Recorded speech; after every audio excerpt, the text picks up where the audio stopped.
الله الرحمن الرحيم. إن الحمد لله نحمده ونستعينه ونستهديه ونستنصره ونتوب إليه ونعوذ بالله من شرور أنفسنا ومن سيئات أعمالنا. من يهده الله فلا مضل له ومن يضلل فلا هادي له، وأشهد أن لا إله إلا الله وحده لا شريك له، وأشهد أن محمدا عبده ورسوله وصفيه وخليله. نشهد أنه أدى الأمانة ونصح الأمة وكشف الغمة وجاهد في الله حق جهاده. يأمرنا الله سبحانه وتعالى في القرآن الكريم حيث قال: إن الله وملائكته يصلون على النبي يا أيها الذين آمنوا صلوا عليه وسلموا تسليما. اللهم صل على محمد وعلى آل محمد كما صليت وسلمت على إبراهيم وعلى آل إبراهيم في العالمين إنك حميد مجيد. وبارك اللهم على محمد وعلى آل محمد كما باركت على إبراهيم وعلى آل إبراهيم في العالمين إنك حميد مجيد. انظروا إلى القبور من حولكم. يقول النبي عليه الصلاة والسلام: القبر قبران، إما روضة من رياض الجنة أو حفرة من حفر النار. أنت الذي تختار كيف تعيش داخل هذه الحفرة، إما تعيش في نعيم أو تعيش في جحيم. هذه القبور اللي دايرين بينا في الظلمة هذه كلهم كانوا أحياء كما احنا كنا أحياء. يا واقفة عند قبري لا تتعجب من أمري، البارحة كنت مثلك وغدا ستصير مثلي. ليس الغريب غريب الشام واليمن، بل الغريب غريب اللحد والكفن.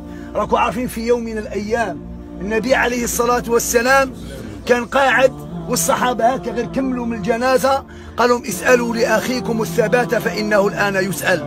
ثم جلس الصحابة قاع قعدوا وبقى إلا النبي عليه الصلاة والسلام واقف، فبكى بكاء مريرا، بدأ يبكي عليه الصلاة والسلام. ثم جبد مطرق ودار لهم خط في التراب، قال لهم: هذا صراط الله المستقيم. ثم دار لهم خطوط خارجين من الخط هذاك، قال لهم: فلا تتبعوا السبل، ما تخرجوش على الخط المستقيم هذا. بالله عليكم كم من إنسان راهو معانا درك لا يصلي، كم من إنسان هنا راهو معانا راهو بعيد عن طريق الله عز وجل. شوفوا الآية هذه كم صعبة وأنا فوق المنبر ونعلمها للناس. ربي يقول في القرآن الكريم: يا أيها الإنسان انتايا ما غرك بربك الكريم. شكون اللي بعدك عليا؟ شكون اللي اداك وودرك؟ شكون اللي بعت الله عز وجل علشانه؟ أين الله في حياتك؟ أين الله منك؟ النبي صلى الله عليه وسلم يقول: عينان لا تمسهما النار، من بين أنواع العيون عين بكت من خشية الله. سقسي روحك وانت راك واقف، آخر مرة بكيت خوفا من الله عز وجل؟ آخر مرة هدرت بينك وبين الرحمن وقلت له: يا رب اسمح لي فإني عبد ضعيف. جاء رجل إلى النبي عليه الصلاة والسلام قالوا: يا رسول الله، صلوا على الحبيب، قالوا: يا رسول الله، قالوا: إن تراني عصيت أيغفر الله لي؟ نعصي ربي يسمح لي؟ قالوا: يغفر لك. قالوا: وإن عدت إلى المعصية؟ قالوا: يعد إلى الغضب. قالوا: وإن تبت؟ قال: يتب. قالوا: وإن عدت؟ قال: يعد إلى الغضب. قالوا: وإن تبت؟ قال: يتب. قالوا: وإن عدت؟ قال: يعد. قالوا: وإن تبت؟ قال: أتب. فبكى الرجل أمام النبي صلى الله عليه وسلم ثم سقساه. قالوا: يا رسول الله عليه الصلاة والسلام، متى لا يتوب الله؟ ويختاش ربي ما يتوبش عليا؟ قالوا: يوم لا تعود أنت إليه. راكو عارفين بلي الإنسان لو عاصي ربي يضر، لو كان يروح يدوش يصلي ركعتين دعاؤه مستجاب، يستجيبه الله سبحانه وتعالى، لأن ربي يفرح بيك. نعيا وإحنا نحبوك وباباك يحبك ويماك تحبك، الله عز وجل هو خالقك. في حديث صحيح على النبي عليه الصلاة والسلام السماء دائما تهدر مع الله عز وجل، تقول له: يا رب خليني أمطر عليهم مياه، يعني فيضانات، فأقتلهم جميعا، أنت اللي خلقتهم لكن يعبدون سواك. ثم تهدر الأرض تقول له: يا رب اجعلني أزلزل الأرض تحت أقدامهم، خليني نضرب زلزلة نقتل كاع الناس فوق الأرض لأنهم يبتعدوا عنك يا الله. ثم ينتقل البحر يقول له: يا رب خليني يفيض عليهم لأنهم عصاوك، لأنهم بعدوا عليك. فينطق الرحمن، سمعوا ربي وش يقول؟ يقول: يا سماء يا أرض يا بحر، فترد هذه الثلاث قولوا: لبيك يا الله. يقول لهم: لو خلقتموهم لرحمتموهم. ربي يحبنا يا جماعة، رغم أننا احنا بعاد عليه، رغم أننا نسبوا فيه، رغم أننا نعصوا فيه، رغم أننا نسرقوا ونكذبوا ونتنوفقوا، رانا نضربوا الأيتام، رانا نهضروا في أعراف الناس، لكن الله عز وجل يتقبلنا. بالله عليكم ذو كان نطفوا التليفونات راح تشوفوا هيبة ورهبة كبيرة داخل المقبرة. كل هذه القبور الآن راهم يسمعوا فينا، كل هذه القبور راهي تسمع فينا. شيخ وشنو هو الدليل؟ الدليل أن النبي صلى الله عليه وسلم علمنا كي ندخلوا المقابر وش نقولوا؟ السلام عليكم أهل ديار المؤمنين نلقي عليهم السلام. علاش رانا بعاد على الله عز وجل؟ هل الدين يخالف أننا نلبسوا مليح؟ غلط. هل الدين يخالف أننا نجيبوا طوموبيل شابة؟ غلط. نحن لا نحرم الحياة وإنما نحرم الحرام. الإسلام ما جاش يبعدكم على الحياة، جاي يبعدكم على الحرام. أما الحياة عيشوا فيها كما شئتم في طاعة الله عز وجل. سمعوا هذه القصة ثم أختم بها. والله في يوم من الأيام كنت إمام خطيب في واحد المنبر من منابر البليدة، لما نزلت كانت حاكمتني الدرسة، الناس قالوا لي والله يا شيخ ما تروح تنديوك ديسبونسير.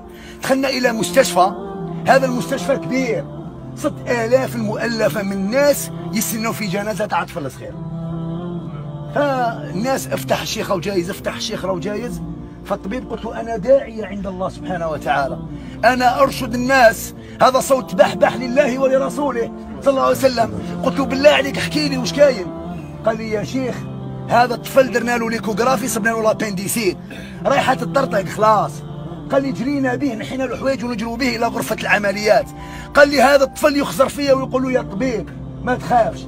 قال لي أنا تقول له أنت لي ما تخافش.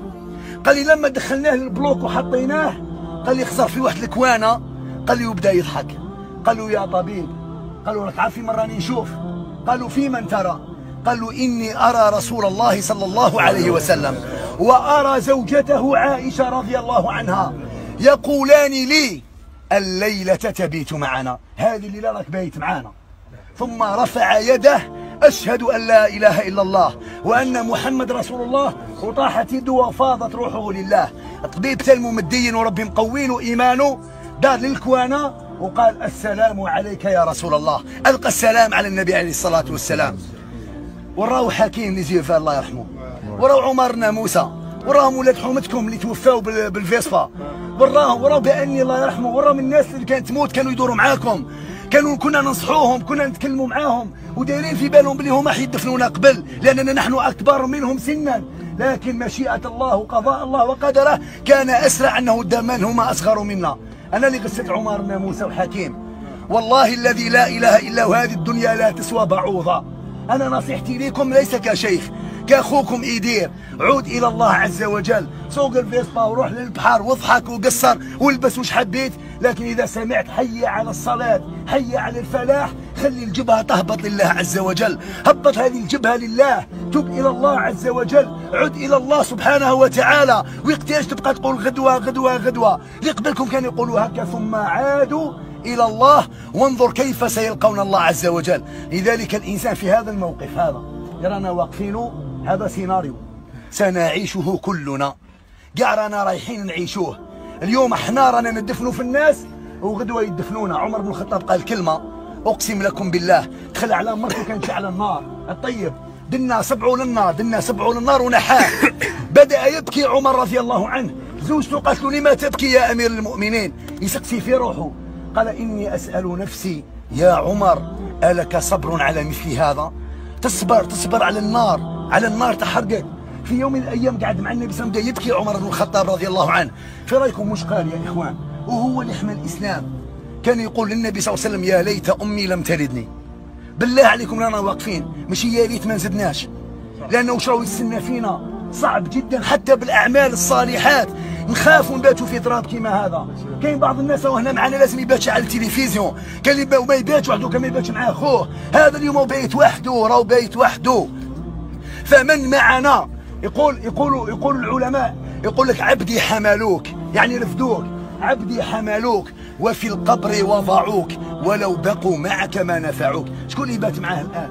شكون يقول أنا اللي نبات معاه؟ كلنا سنفر لأننا نخاف. ثم يجي القرآن الكريم وش يقول إن الموت الذي تفرون منه فإنه ملاقيكم. أنا بحكم العلاقات نعرفكم كلكم، نعرف الجميع، أغلبيتكم نعرف الطيبة تاعو ونعرف العقالة تاعو، وتهدر معاه يهبط راسه وتقول له عالدين يبكي. بصح لا ما راكش تصلي، علاه فيك خير كبير، علاه ما راكش تصلي؟ ماكش وليد حرام، ما راكش وليد يهودية، ما راكش وليد يهودي. مانيش حابك نذكر اسماء، كاين ناس اللي نخسر فيها، اعرفهم حق المعرفة. يجوز عليه لكن يشرب يخبي القرعه، لكن يتكيف الشيخ السلام عليكم ما دام فيك الخير وتقادر اهل الدين واهل العلم وتحب ربي على ما توليش ليه. هذا هو المطلوب منك، ولي ليه 5 صلوات صليهم. نسأل الله أن يتوفانا على لا إله إلا الله. علمنا النبي عليه الصلاة والسلام أننا ندعو للموتى، لأن الدعاء يصل إلى الميت كما تصل أشعة الشمس إلى الأرض. إني داع فأمنوا. اللهم اغفر له وارحمه. اللهم اغفر له وارحمه. اللهم إن كان محسنا فزد في إحسانه، وإن كان مسيئا فكفر عن سيئاته. اللهم نقيه من الذنوب والخطايا كما ينقى الثوب الأبيض من الدنس. اللهم ارحمنا إذا صرنا إلى ما صار إليه. اللهم اغفر لنا وارحمنا يا ذا الجلال.